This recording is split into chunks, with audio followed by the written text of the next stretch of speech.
Donc moi, je suis toujours très heureux. L'année dernière, je trouve qu'on avait eu une belle manifestation ensemble. Et tout le long de cette année où on a échangé avec vous, Madame la Présidente, et Monsieur Martineau et la Fédération française de la peau, ça s'est enrichi d'année en année. Et je trouve qu'on arrive à essayer de se compléter. Et c'est vrai que lors de la réunion de l'ARS, donc vous allez évoquer cette réunion tout à l'heure, je pense qu'on a pu échanger sur à la fois le paysage et les enjeux et les objectifs des années. Alors je vais commencer par un petit sujet un peu d'inquiétude quand même sur une présentation de l'offre de soins en dermatologie. Alors je n'ai pas différencié l'hôpital et la ville, parce que je pense que de toutes les façons c'est un peu inutile. Mais c'est vrai que c'est un sujet qui m'est très cher. Et si je pouvais encore consacrer quelques années à ça, je pense qu'il y a vraiment un enjeu important pour la dermatologie et l'offre de soins en dermatologie. Alors, comment ça se passe, ça ? Voilà, hop. Voilà, ça c'est tiré c'est Pierre Wolkenstein qui m'avait dit, tu sais, tu peux avoir ces renseignements sur Internet, c'est profilmedecin.fr, et vous avez la densité par région des dermatologues en France. Donc tout ce qui est palichon, c'est un peu sous-doté, hein, donc et vous voyez que ça ne va pas s'améliorer avec des effectifs à 2030. Vous avez des régions qui sont désertiques en dermatologues. Et comment on va pouvoir, je dirais, couvrir les besoins des Français et de la population lorsqu'on a une telle carte et de telles prévisions. C'est ma question. C'est qui les dermatologues en France ? Vous voyez que finalement, il n'y a pas beaucoup d'évolution entre 2021 et 2022. Globalement, c'est des médecins salariés hospitaliers pour moins de 20% des cas, des libéraux dans 56% des cas et une pratique mixte dans 25% des cas. La moyenne d'âge, âge moyen des médecins, c'est 51 ans. Âge moyen des dermatologues, c'est un tout petit peu plus élevé, c'est 53 ans. Et les femmes sont plus jeunes que les hommes, 51 ans pour les femmes et 59 ans pour les hommes.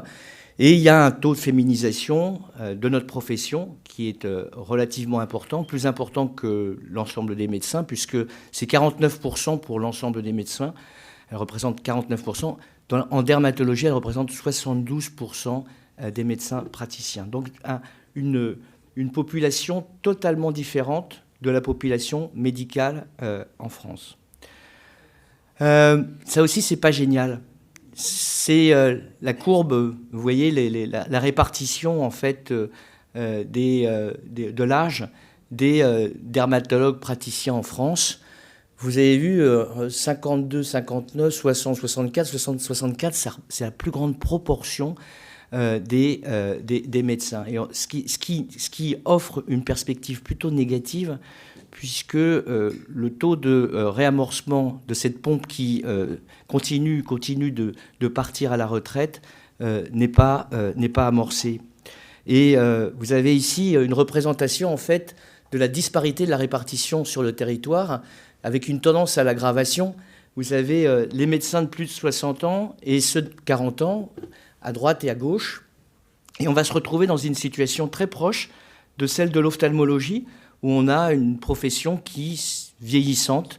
Et ça se traduit essentiellement par une diminution de l'offre de soins et donc un retard à la prise en charge des maladies dermatologiques. Et vous voyez qu'en fait, ça c'est tiré d'une publication de l'ONDPS. Le délai pour avoir un rendez-vous avec un dermatologue est environ de 60 jours. Il n'y a guère que l'ophtalmologie. Et il y a quelques années, l'ONDPS en particulier a été saisie de redresser la barre en ophtalmologie en ouvrant finalement le nombre de postes d'ophtalmo formés chaque année, en reconnaissant que sans être des spécialités très en tension, c'est des spécialités à regarder de près. On a eu une réunion l'année dernière avec le président de l'ONDPS, Emmanuel Touzé, et plusieurs personnes, dont Marie Bello-Barré, qui est ici présente. Ils ont reconnu, ils savent que la dermatologie est une spécialité en devenir de tension, voire en tension. Donc c'est vraiment des choses qui sont importantes à prendre en compte, parce qu'on va se retrouver avec peu de médecins, bien formés, et avec probablement des zones critiques pour la population et la santé de la population. Lors de la réunion de l'ARS, vous m'aviez demandé, Madame la Présidente, donc, de m'occuper plus particulièrement de la situation à Paris-Île-de-France, et je me suis engagé à faire une enquête auprès de mes collègues de la collégiale des hôpitaux de Paris et d'Île-de-France. Et je les remercie tous d'avoir joué le jeu très rapidement, de me donner un état des lieux. C'est juste un état des lieux, c'est pas des choses qui sont fixées dans le marbre pour des années, c'est juste où vous en êtes actuellement de vos services. Donc vous voyez que pour une région à peu près de 12 millions, ça fait 12 millions d'habitants, 110 lits de dermatologie à la PHP et 5 en hospitalisation conventionnelle. 110 lits. 5 en hôpital de semaine et c'est à Tenon. Des nombres de lits en Île-de-France, 26 en hospitalisation complète, avec possibilité d'hospitalisation en oncologie à l'IGR. La tension, elle existe, et vous allez voir un peu pourquoi.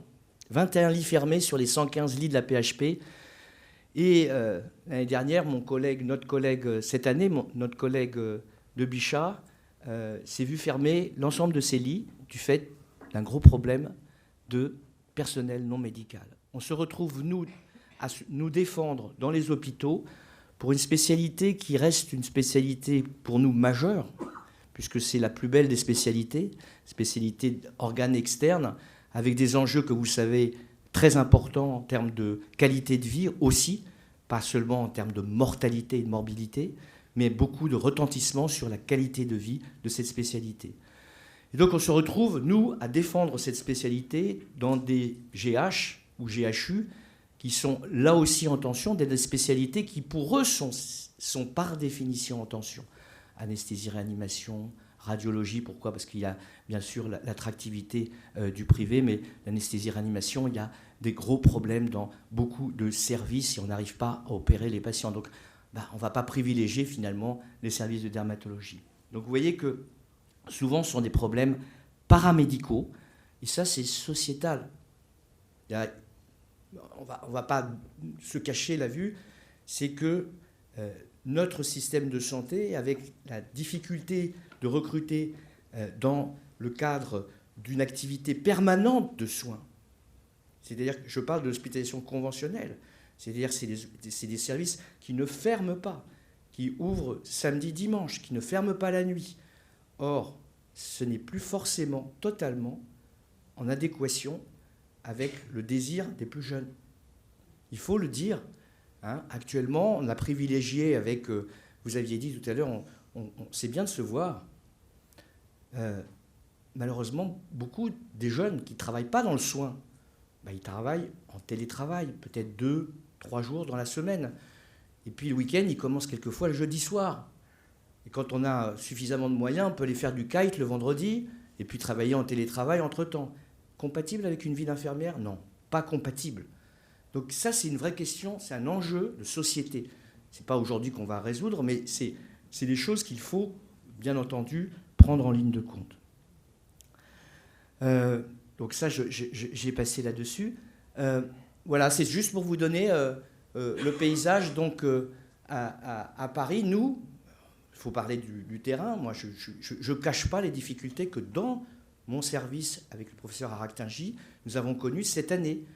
C'est-à-dire que faute de personnel paramédical, on a eu 5 infirmières qui sont parties entre juillet 2021 et janvier 2022.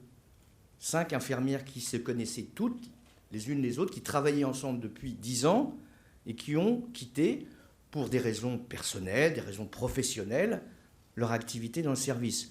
Pas forcément parce qu'on était des harceleurs. Non, c'est parce que leur vie ne correspond plus à ce qu'on leur propose.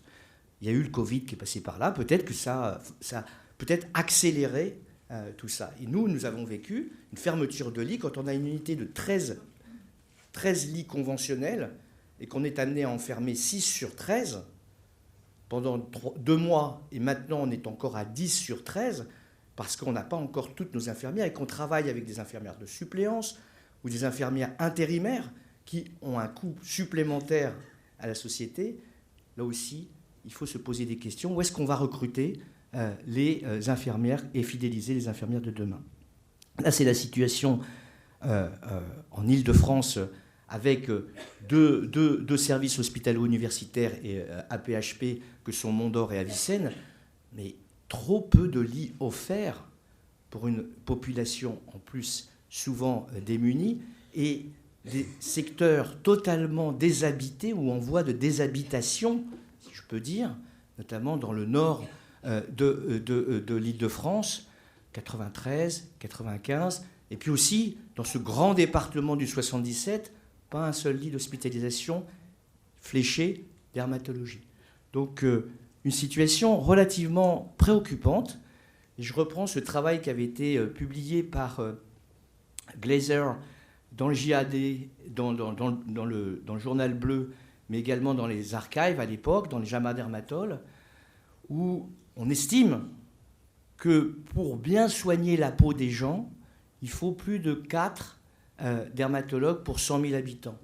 Alors, je ne vous fais pas la carte des États-Unis, bien entendu, parce que c'est plus que préoccupant. Mais aux États-Unis, il y a très peu de services hospitaliers. Il n'y a pratiquement plus de services hospitaliers d'hospitalisation dédiés à la dermatologie. Moi, ce n'est pas ce que je veux au présent et dans le futur. Donc pour nous, il y a un enjeu. Il y a un enjeu de former plus de dermatologues et de mieux les former, peut-être de façon prolongée, peut-être 1 an de plus, pour qu'en plus, ils puissent acquérir les compétences nécessaires à venir répondre aux besoins des populations dans les zones les plus déshabitées. Et puis, je reprends cet article de Florent Grange qui montrait que moins il y avait de dermatologues, plus le mélanome était épais. C'est-à-dire que dans les régions où il n'y avait pas de dermatologue, on arrivait malheureusement avec des mélanomes de moins bons pronostics. Donc il y a véritablement un enjeu de santé publique de bien soigner la population en favorisant le recrutement et de dermatologues. Voilà, je tenais à vous dire ça. Ce n'est pas forcément très gai, mais je pense que la situation nécessite effectivement qu'on se mette tous en marche ensemble pour améliorer les choses auprès de nos politiques. Voilà.